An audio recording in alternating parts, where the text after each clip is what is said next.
Students, today we are going to learn about story elements.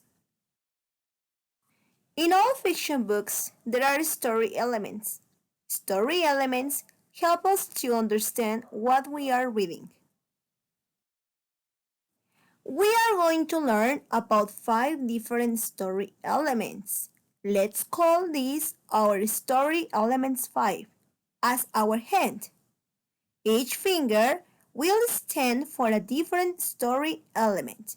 Let's begin. Number 1. The thumb finger will stand for characters. The characters are the people in the story. They can be animals, people, or even things.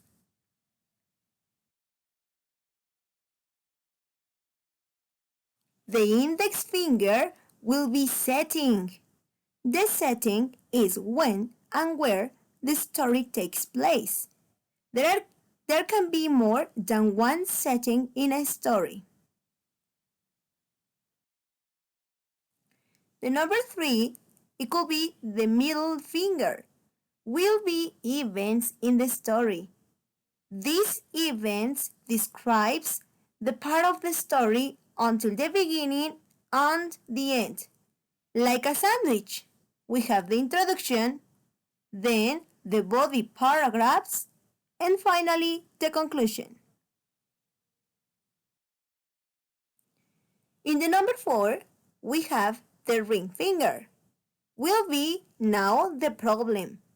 The problem is when something goes wrong in the story. There can be more than one problem. Finally, in the number 5, we have the little finger. This finger will be the solution.